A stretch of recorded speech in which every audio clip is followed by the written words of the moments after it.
Bem, pessoal, para a nossa aulinha de hoje, nós vamos dar continuidade ao assunto holandeses no Brasil, certo? Nós já temos vídeo no site da escola sobre esse assunto, no qual eu detalhei todas as invasões holandesas, todas as tentativas dos holandeses, por que os holandeses vieram para as colônias portuguesas, por que os holandeses vieram para o Brasil, certos antecessores, o desenvolvimento, como aconteceu essa estadia, esses 25 anos dos holandeses no Brasil e quais foram as consequências também até o momento em que eles foram expulsos. Tá certo? E aí qualquer dúvida vocês voltem lá no vídeo e tirem as dúvidas de vocês. Na semana passada eu havia passado uma atividade sobre esse assunto, certo?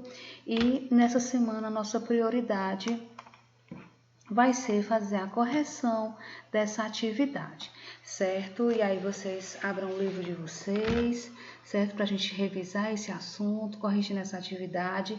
A atividade que eu passei para vocês da página 73, foram somente 3 questões, iniciando aí com a questão número 4, que é uma questão de Enem. Lembrando que a invasão holandesa no Brasil, ela vai acontecer no período ainda colonial do Brasil, certo? O Brasil ele ainda é uma colônia, tá? Então ainda pertence a esse período. E aí a quarta questão, uma questão do Enem 2012. E aí vamos fazer a leitura do texto. Em um engenho sois imitadores de Cristo crucificado, porque padeceis em um modo muito semelhante o que o mesmo Salvador padeceu na sua cruz e em toda a sua paixão. A sua cruz foi composta de 2 madeiros, e a vossa é um engenho, é de 3.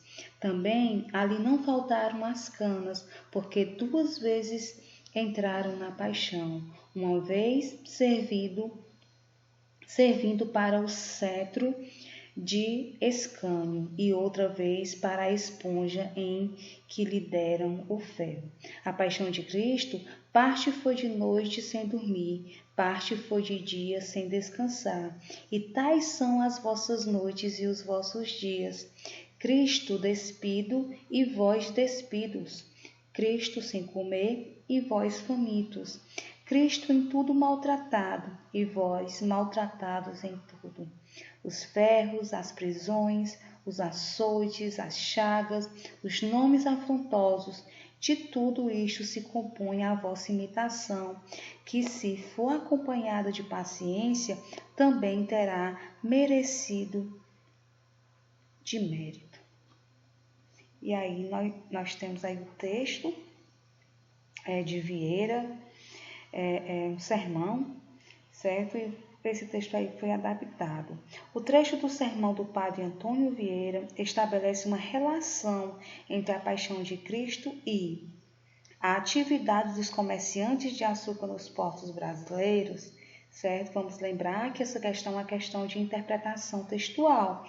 E aí nós temos nessa questão que chega a ser de informações explícitas no texto, em nenhum momento foi falado no texto sobre os comerciantes de açúcar, né? Foi enfatizado bastante o sofrimento aí dos escravos, certo? Aí nessa produção aí no engenho de açúcar. Então esse item está errado. O item B é a função dos mestres de açúcar durante a safra de cana. Não, esse item também está falso. Certo? Também não foi falado sobre a função dos mestres, a função de cada pessoa nessa sociedade, de maneira nenhuma. O item C, o sofrimento dos jesuítas na convenção dos ameríndios, não. Os ameríndios eles não foram comparados, eles colocaram aqui escravos, mas eles estavam se referindo aos escravos africanos, de descendência africana, os ameríndios não. O papel dos senhores na administração dos engenhos também está incorreto, item D. E por fim nós temos o item E, o trabalho dos escravos na produção de açúcar. Sim, esse item é o item correto, pois ele sim é relacionado aí com o sacrifício que Jesus Cristo que passou aí pela humanidade, o seu sofrimento, certo? Então, nós temos aí a quarta questão com o item E sendo o correto. E aí, pessoal, essa questão, só um pouquinho de leitura, quem prestou atenção na leitura do texto não sentiu dificuldade, realmente é uma questão de interpretação e as informações foram bem explícitas, certo? Diferente da quinta questão. A quinta questão também vai ter um texto de interpretação, mas a gente vai observar que é um texto em que vai necessitar um pouquinho mais de informação, certo? E aí nós temos a quinta questão da FUVEST de 2015. Se o açúcar do Brasil tem dado a conhecer a todos os reinos, as províncias da Europa, o tabaco tem feito muito afamado em todas as 4 partes do mundo, em as quais hoje tanto se deseja e com tantas diligências e por qualquer via se procura. Há pouco mais de 100 anos que esta folha se começou a plantar e beneficiar na Bahia, e desta sorte, uma folha antes desprezada e quase desconhecida tem dado e dá atualmente grandes cabedais aos moradores do Brasil e incríveis emolumentos aos erários do príncipe. E aí o texto acima, escrito por um padre italiano em 1711, revela que é importante, pessoal, a gente fazer, infelizmente a gente vai ter que bater aqui algumas datas, algumas observações, é um texto de interpretação, mas ele traz muito além do que o texto nos fala, certo? Traz informações implícitas, certo? Então, vai necessitar que a gente faça algumas inferências ao texto, tá certo? E aí nós temos o item A, o ciclo econômico do tabaco, que foi anterior ao do ouro e sucedeu à cana-de-açúcar, certo? Partindo aí da data de 1711, que foi a data em que foi escrito esse texto, nós teríamos o século XVIII, né? Início aí do século XVIII. Aí sim, né? O tabaco ele é antecessor à exploração do ouro, mas o tabaco e é sucessor também da cana-de-açúcar. No entanto, pessoal, o tabaco não é considerado como um produto que vai participar do ciclo, né? Ele participa sim de uma produção e de uma exploração, certo? Mas ele chega a ser um produto intermediário, certo? Quando eu falo em ciclo da cana-de-açúcar, eu estou dizendo que o produto de maior exploração, maior prioridade nesse Brasil vai ser a cana-de-açúcar, certo? A exemplo disso, nós vimos bem no início do nosso conteúdo do Brasil Colônia, a questão do ciclo do pau-brasil, certo? E aí nós vimos que o pau-brasil, ele, na época de 1500 até 1530, ele foi o principal produto de exportação, certo? Então, tradicionalmente, a economia brasileira, ela vai ser dividida por ciclo. E falando em ciclo, nós temos o ciclo do pau-brasil, que é o primeiro, o segundo, o ciclo do açúcar, que é o segundo maior produto de exportação. Quando a cana-de-açúcar ela vai ser produzida e exportada, o pau-brasil continua ainda sendo extraído. No entanto, agora quem vai liderar o produto no mercado externo vai ser a cana-de-açúcar. Por isso, o ciclo da cana-de-açúcar. Logo mais, nós vamos ter o ciclo do ouro. O pau-brasil continua sendo explorado, a cana-de-açúcar continua sendo produzida e vendida para o mercado externo, mas agora o foco é o ouro. Agora, o principal produto de exportação, o produto que vai alimentar o erário dos príncipes, vai ser o ouro, por isso o ciclo do ouro. Mais tarde do café e depois o da indústria, certo? O tabaco, ele não chegou a ser um produto no qual ele liderou a economia, mas um produto intermediário aí, sendo produzido junto com outros. Certo? O item A está incorreto. Todo o rendimento do tabaco, a exemplo do que ocorria com outros produtos, era direcionado à metrópole, não todo o rendimento, né? Vamos lembrar que o tabaco, ele é um produto, ele é uma droga, certo? Ele é um produto da América, pertencente à América. Antes os europeus não conheciam o tabaco, então o tabaco ele não era só de uso de exportação, ele era de uso interno, certo? É o vício aí que vai ser adquirido, um produto que vai ser utilizado aqui também dentro da colônia e também vai ser explorado por outros países como os holandeses, né? Os holandeses que também faziam negócio com os colonos brasileiros, certo? Então, o item B está incorreto. O item C, não se pode enxergar não se pode exagerar quanto à lucratividade. Ai, desculpa, gente, não passei a folha para o item, né? De novo. Item C, não se pode exagerar quanto à lucratividade propiciada pela cana-de-açúcar, já que a do tabaco, desde seu início, era maior. Não, certo? O tabaco, ele não chegou a superar a produção da cana-de-açúcar. Lembrando mais uma vez o que eu coloquei lá no item A, cana-de-açúcar, no ciclo da cana-de-açúcar é um principal produto, um produto forte que alavanca a economia. O tabaco é só um produto intermediário, é um produto a mais, certo? O item D, os europeus naquele ano já conheciam plenamente o potencial econômico de suas colônias americanas? Não, os europeus não conheciam, os espanhóis não conheciam o potencial das suas colônias, os portugueses muito menos, certo? Não se sabia o território a ser explorado, os produtos que tinham, certo? Então era muito na sorte, né? Então eles iam descobrindo aos poucos esses produtos, esse potencial das Américas e iam arriscando, produzindo e tentando lucrar o máximo possível. Então o item D é um item incorreto. Então nos restou o item E.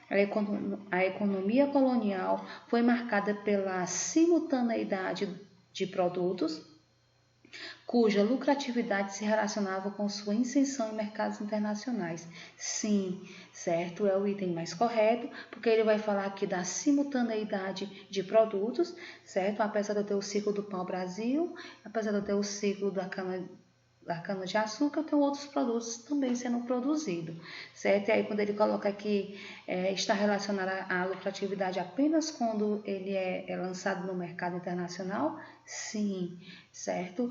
Inicialmente o tabaco era um prazer indígena, somente os índios tinham o prazer do tabaco. Quando os europeus tiveram contato com os cigarros, com os cachimbos, eles nem gostaram, acharam aquilo ali uma tolice.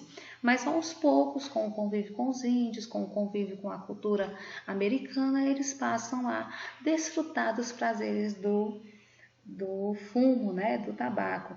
E aí, esse vai ser um prazer que é internacional, né, do Brasil para o mundo, da América para o mundo. Ok? Então, o item correto, item E. Vamos para a próxima questão. E também a nossa última questão, certo? E aí nós temos a primeira metade do século XVII em Pernambuco foi marcada pela invasão holandesa à capitania. A presença holandesa em Pernambuco durou 24 anos, de 1630 a 1654. A invasão foi motivada por vários fatores, dos quais podemos destacar, certo? Uma questão bem clara, certo? Não gera muita dúvida. Se você leu o capítulo, se você assistiu meu vídeo anterior, você já sacou aqui como vai ser fácil resolver essa questão. E aí nós temos como o item A. O item A ele vai dizer que o sucesso da colonização holandesa no sul, né, que o que motivou a invasão holandesa no Brasil foi o sucesso da colonização holandesa no sul da América, especialmente nas possessões espanholas, e a vontade da Holanda em expandir seus domínios no Novo Mundo. Sim, a Holanda tinha sim vontade de expandir os seus domínios sobre o Novo Mundo, não só sobre o Novo Mundo, mas sobre a África, sobre a Ásia também. Fora isso, o restante da questão está todo errado, certo? Porque os holandeses não vão conquistar o sul da América, as regiões que pertenciam à Espanha, por mais vontade que eles tivessem, né, já que eles estavam brigados com os espanhóis, mas eles não dominaram essas regiões, tá bom? Essa questão está falsa. O item B, a invasão dos holandeses no Brasil se deu por causa da necessidade do algodão, produto amplamente produzido na capitania de Pernambuco, não mesmo? Eu poderia até parar de ler aqui, mas ele coloca aqui um fato curioso que chega a ser até anacrônico, né? Desde o século XVI, por parte da indústria têxtil, não existia indústria têxtil no século XVI. A indústria têxtil, ela é um movimento lá do século XVIII, com a primeira revolução industrial na Inglaterra, certo? Então, esse item também está incorreto. O item C, o bloqueio do acesso holandês pela coroa espanhola ao comércio do açúcar produzido em Pernambuco durante a União Ibérica. Sim, esse item está muito completo com relação às inúmeras motivações da invasão holandesa, né? Primeira motivação aí vai ser a independência da Holanda, dos Países Baixos da Espanha. Segundo, seria sim a União Ibérica. Agora a Espanha, que é inimiga dos holandeses, vão dominar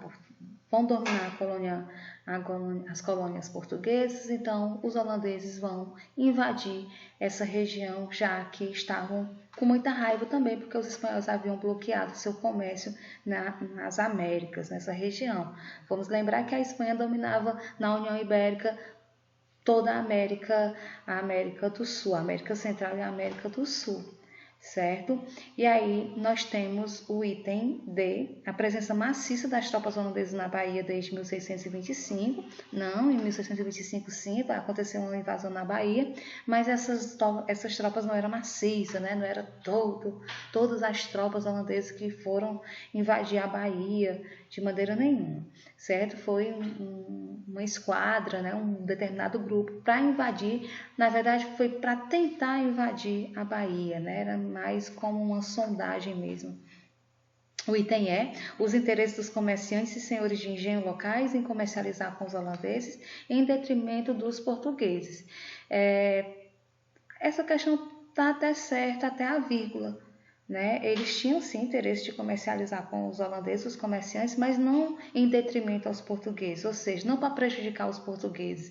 Os comerciantes, os senhores de engenhos locais, eles visavam o lucro, né? Então eles comercializavam com os holandeses, com permissão dos portugueses, visando o seu lucro próprio, não para prejudicar a coroa portuguesa. Na verdade, era quem pagasse melhor, certo? Vamos lembrar que mesmo os portugueses na época ou antes da União Ibérica tendo o monopólio das colônias ou da colônia brasileira, vamos lembrar que os holandeses tinham amizade com os portugueses e eles conseguiam fazer comércio aqui do açúcar com os colonos brasileiros. Então, nós temos o item certo, o item C, certo? Está completíssimo. E aí nós encerramos, pessoal, a correção da nossa atividade. Espero que vocês tenham acertado, espero que vocês tenham entendido, certo? Qualquer coisa, voltem no vídeo mais uma vez, tá? Bem, pessoal, essa foi a nossa aulinha de hoje. Certo, nós não vamos ficar só com a correção da atividade, apesar de ter sido a nossa prioridade hoje. Aí eu gostaria só de deixar registrado, eu espero que vocês anotem isso no caderno de vocês. Eu gostaria de deixar registrado as datas do início desse nosso assunto, certo? Aí lembrando que a nossa primeira videoaula sobre a invasão holandesa no Brasil foi da semana do dia 20 até o dia 24. Essa atividade, ou melhor, esse vídeo ele ainda está no sistema.